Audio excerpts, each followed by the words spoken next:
औज़ुबिल्लाहिमिनश्शैतानिर्रजीम बिस्मिल्लाहिर्रहमानिर्रहीम। Kitchen with गोशी में खुशामदीद। जी तो व्यूअर्स, कैसे हैं आप? उम्मीद करती हूँ अपने घरों में खुश और आबाद होंगे, अपनी ज़िंदगी को अच्छे तरीके से गुजार रहे होंगे। तो आज आप देख सकते हैं कि किचन विद गोशी में जो रेसिपी बनने जा रही है वो साबूदाना की खीर है। ये आप देख सकते हैं कि एक प्याली मैंने साबूदाना ले लिया है। इसके अलावा उसकी जो चीज़ें, साबूदाना में दूध जाएगा, 1 किलो के करीब मैंने दूध ले लिया है। दूध में सारा नहीं डालूंगी, जितनी मुझे ज़रूरत है उतना ही मैं डालूंगी। चीनी है और ये आप देख सकते हैं ये बादाम क्रश किए हुए हैं, और पानी जाएगा ज़रूरत के मुताबिक। ये तो चलिए साबूदाना की खीर बनाना शुरू करते हैं। इससे पहले मैं आपको ये बता दूं कि ये साबूदाना जो है वो बहुत ही लजीज डिश बनती है इसकी, और ये कैल्शियम से भरपूर एक रेसिपी है। ये हड्डियों के दर्द के लिए, जोड़ों के दर्द के लिए बहुत मुफीद है। तो आप भी अपने घर में बना के देखिएगा, माशाल्लाह से बहुत अच्छी इसकी खीर तैयार होती है। तो चलिए इसे बनाना शुरू करते हैं। सबसे पहले हम चूल्हा ऑन कर लेंगे। सबसे पहले मैं इसमें 1 गिलास पानी डालूंगी। पानी बॉयल हो जाए तो फिर उसमें मैं साबूदाना के दाने डालूंगी। जब ये थोड़े से फूल जाएंगे बॉयल होके इसका तो फिर इसके अंदर मैं दूध शामिल करूंगी। बिस्मिल्लाहिर्रहमानिर्रहीम।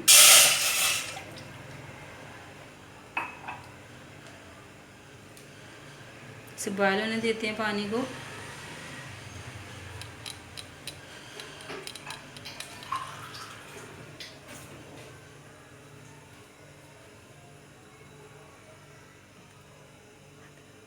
ये थोड़ा सा मैं और डालने लगी हूँ 1 गिलास से, क्योंकि मुझे दाने थोड़े ज़्यादा लग रहे हैं साबूदाने के।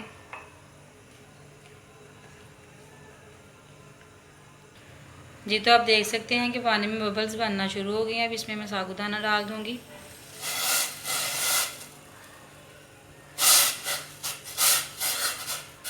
इसे मैंने हिला दिया 1 दफ़ा। अभी आप देखना थोड़ी देर तक ये फूलना शुरू हो जाएंगे। ये आप देख सकते हैं कि बॉयल आना शुरू हो गया इसके अंदर।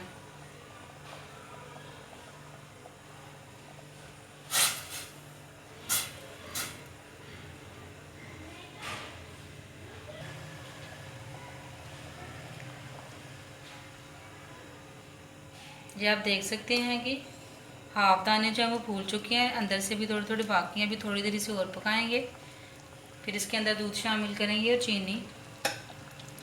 तकरीबन 2-3 मिनट के लिए मैं इसे और पकाऊंगी।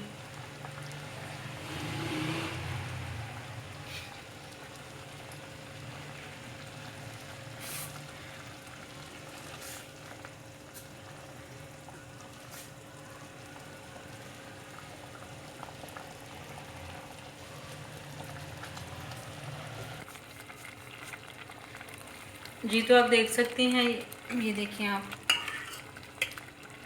इस तरह से हो गए हैं। इसके अंदर अब मैं दूध शामिल करने लगी हूँ। दूध में सारा नहीं डालूंगी, थोड़ा सा करके देख लेते हैं, जितनी ज़रूरत होगी उतना ही डालेंगे। बिस्मिल्लाहिर्रहमानिर्रहीम।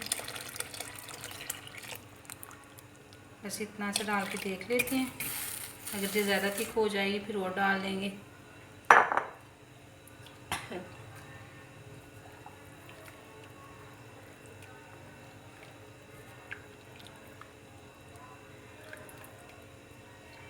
इसी स्टेज पर मैं इसमें चीनी शामिल कर दूंगी और इसे 1 दफ़ा चला देंगे।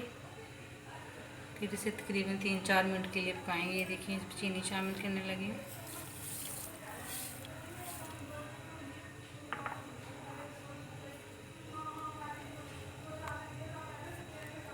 अभी आप देख सकते हैं कि ये कितनी पतली है। जब ये थोड़ी जो दाने इसके कच्चे अंदर से वो पकेंगे, ये आप देख सकते हैं, ये सफ़ेद नज़र आ रहे हैं आपको, तो ये मुकम्मल तौर पर थिक हो जाएगी।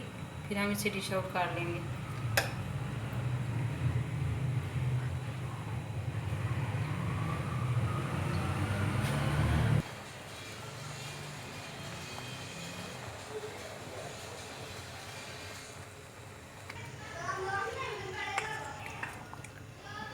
जी व्यूअर्स, आप देख सकते हैं कि हमारी साबूदाना की खीर बन के माशाल्लाह से तैयार हो गई है। ये आप देख सकते हैं।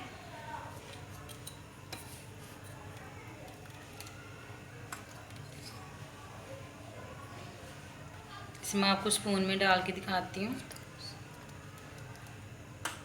ये देखिए, अब इसे हम डिश आउट कर लेंगे। आप भी अपने घर में बनाइए कि देखिएगा कैसी बनती हैं। मुझे उम्मीद है कि आप भी बना के देखेंगे, माशाल्लाह से बहुत टेस्टी बनेगी ये। आप मेरे चैनल किचन विद गोशी को सब्सक्राइब करें, बेल आइकन को दबाएं ताकि मेरी लेटेस्ट वीडियो आप तक पहुंचती रहें। मुझे कमेंट्स करके बताया करें आपको मेरी रेसिपीज़ कैसी लग रही हैं। बिस्मिल्लाहिर्रहमानिर्रहीम। आप देख सकते हैं हमारी खीर बन के तैयार हो गई है। अगर पसंद आए तो मुझे कमेंट्स करके बताइएगा। बहुत बहुत शुक्रिया आपका मेरी वीडियो देखने का। इसके साथ मुझे इजाज़त दीजिए किचन विद गोशी से। अल्लाह हाफिज़।